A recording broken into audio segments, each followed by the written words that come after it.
शंख प्रतीक है अनहद नाद का।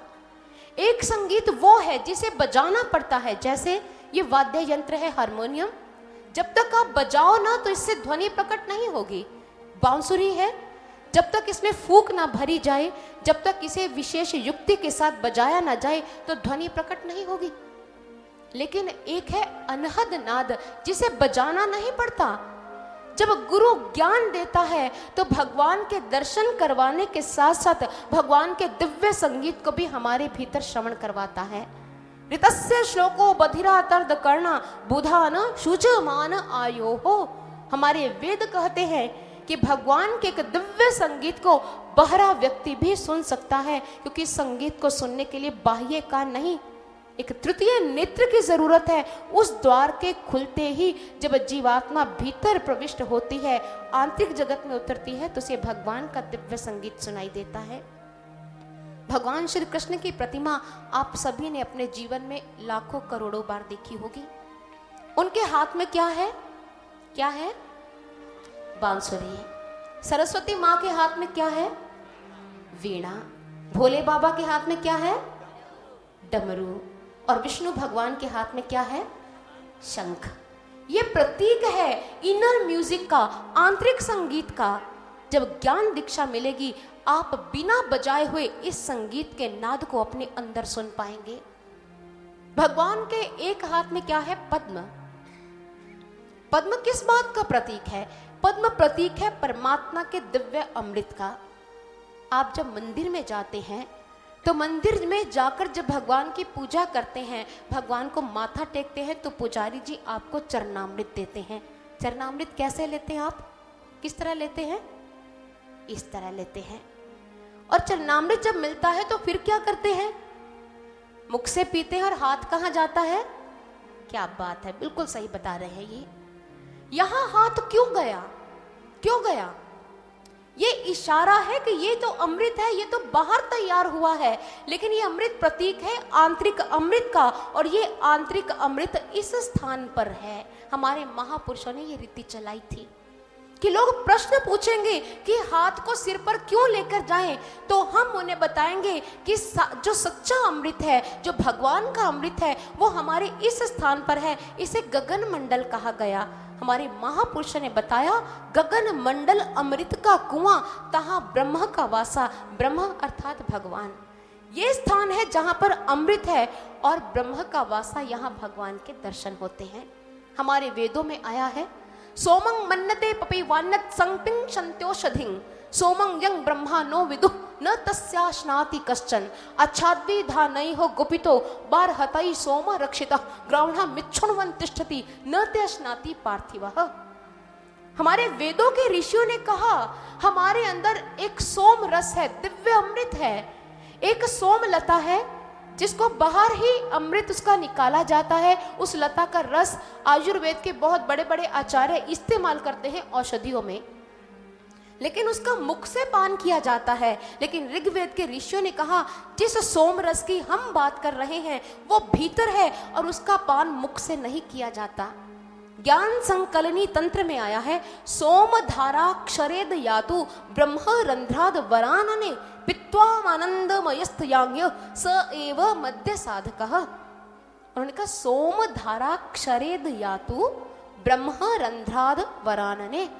ब्रह्म रंध्र से एक सोम धारा फूट रही है और आत्मज्ञानी पुरुष अपने भीतर उतरकर उस रस का पान करते हैं। ये अमृत भीतरी अमृत की ओर इशारा है। जब गुरु ज्ञान दीक्षा देंगे, जहां परमात्मा के प्रकाश स्वरूप के दर्शन होंगे, परमात्मा का दिव्य संगीत सुनाई देगा, वहां पर हम इस अमृत का भी भीतर उतरकर पान कर सकते हैं। आपने भोलेनाथ का मंदिर देखा होगा। शिवलिंग के ऊपर एक ऐसा स्टैंड बना होता है, उसके ऊपर एक मटका होता है, उससे बूंद बूंद जल टपक कर शिवलिंग पर पड़ रहा होता है। हमारे यहाँ पर भी अमृत का जो कुआं है, जिसके बारे में हमारे ऋषियों ने कहा, सहस्रारम महापद्मम शुक्ल वर्णं अधोमुखम। यहाँ अधोमुख एक कमल है, सहस्र दल कमल। अधोमुख का अर्थ है वो उल्टा है, उलट कमल अमृत भरया। इसमें अमृत है, वहां से बूंद बूंद अमृत गिर रहा है, हमें पता ही नहीं। गुरु इसी अमृत को पीने की कला देता है। भगवान विष्णु के चौथे हाथ में गदा, गदा प्रतीक है शाश्वत नाम की। अगर एक गदाधारी दूसरे पर आक्रमण करता है तो दूसरा गदाधारी उसी गदा से उसके वार को रोकता है। गदा रक्षा का कार्य करती है। ऐसे ही परमात्मा का शाश्वत नाम हमारे अंदर है। जब भक्त शाश्वत नाम का सुमिरन करता है तो भक्त संकट से बच जाता है, क्योंकि शाश्वत नाम का सुमिरन उसकी संकट से रक्षा करने में सहायता करता है। महाभारत में आता है, यानी नामानी गौणानी ह्युपचारात् परात्मनि न चक्षुषा न मनसा न चान्येन परो विभुः चिन्त्यते सूक्ष्मया बुद्धया वाचा वक्तुं न शक्यते। उन्होंने कहा परमात्मा का नाम शब्दों में नहीं आता, और जितने भी भगवान के नाम है वो गुणवाचक नाम है, औपचारिक नाम है। लड्डू चोर, माखन चोर, मटकी फोड़, कृष्ण, राम, ये गुणवाचक नाम है। लेकिन परमात्मा का एक अव्यक्त नाम है जिसे गुरु प्रकट करता है। उसे इन इंद्रियों से नहीं, आंतरिक जगत में ज्ञान के द्वारा ही सुना जा सकता है। जब यही विचार प्रहलाद ने असुर बालकों को दिए तो एक असुर बालक ने कहा, तुम्हें तो बड़ी अध्यात्म की बातें पता है, तू भी गुरुकुल में पढ़ता है, हम भी गुरुकुल में पढ़ते हैं, हमें इन बातों का ज्ञान क्यों नहीं, तुम्हें ये बातें कहाँ से पता चली? उसने कहा, मैं एक बात बताता हूँ। ये उस समय की बात है जब मेरे पिता तप करने के लिए गए हुए थे। मेरा जन्म नहीं हुआ था, मैं अपनी माँ के उदर में पालित पोषित हो रहा था। इंद्र इत्यादि देवताओं ने हमारी नगरी पर आक्रमण किया, हमारी नगरी को ध्वस्त कर दिया, और इंद्रदेव मेरी माँ कयाधु को उठा कर ले गए। मार्ग में देवर्षि नारद जी मिले, और देवर्षि नारद जी ने कहा, इंद्रदेव कयाधु को क्यों उठा कर ले जा रहे हो? इंद्रदेव ने कहा, पहले ही असुरों ने इतना उत्पात मचाया है, कयाधु भी किसी बालक को जन्म देने वाली है, एक और असुर का जन्म हो गया तो जैसे कयाधु बालक को जन्म देगी मैं बालक को मार दूंगा, मुझे कयाधु से कुछ लेना देना नहीं है। देवर्षि नारद ने कहा, रे मूर्ख, कयाधु को यहाँ कोई असुर आत्मा नहीं, भगवान विष्णु की आत्मा जन्म लेने वाली है, इसे जीवित छोड़ दे। हमारी नगरी ध्वस्त हो चुकी थी। मेरी माँ कयाधु ने देवर्षि नारद जी के आश्रम में जाकर उनके श्री चरणों का आश्रय ग्रहण किया। उनके श्री चरणों में बैठकर वो सत्संग सुनती, भजन संकीर्तन श्रवण करती। आश्रम के पावन पुनीत परिवेश में मुझ गर्भस्थ शिशु का विकास होने लगा। और एक दिन देवर्षि नारद जी ने आश्रम के उसी परिवेश में मेरी माँ के समक्ष भागवत धर्म का रहस्य उजागर किया। और उस समय उनकी दृष्टि मुझ गर्भस्थ शिशु पर केंद्रित थी।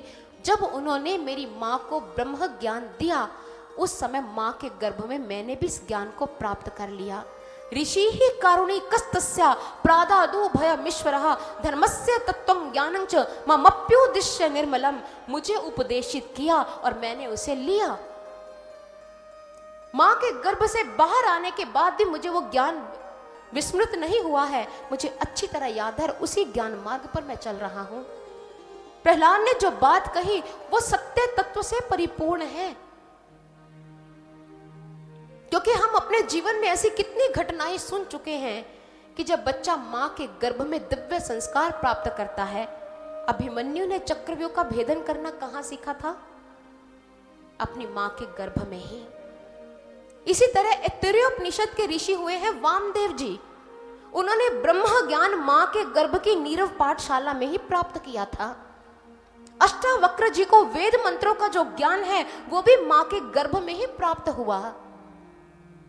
गर्भावस्था के समय मां की जो कोख होती है एक प्रयोगशाला की तरह होती है। अगर उस समय सही क्रियाकलाप किए जाएं तो आगामी युग को एक नर श्रेष्ठ मिल सकता है। माँ जिस वातावरण में पालित पोषित हो रही होती है उस वातावरण का बच्चे के व्यक्तित्व के ऊपर गहरा प्रभाव पड़ता है। माँ जो आहार ग्रहण करती है उसी आहार से बच्चे का भी पोषण हो रहा होता है। और आहार केवल खाद्य पदार्थों का नहीं होता, आहार शुद्ध विचारों का भी होता है। उस समय बालक को अगर समस्त शुभ विचार दिए जाएं, शुभकारी भावनाओं से उसे ओतप्रोत किया जाए, ब्रह्मांड की शुभकारी भावनाओं से प्रार्थना की जाए कि बालक को दिव्य संस्कार दे, से संस्कारित कर, तो ये भी बच्चे का आहार बनता है। माँ जिस वातावरण में रहती है वो वातावरण बच्चे के ऊपर संस्कार डालता है, प्रभाव डालता है। माँ जैसे विचारों की होती है वही विचार बच्चे के संस्कार बन जाते हैं।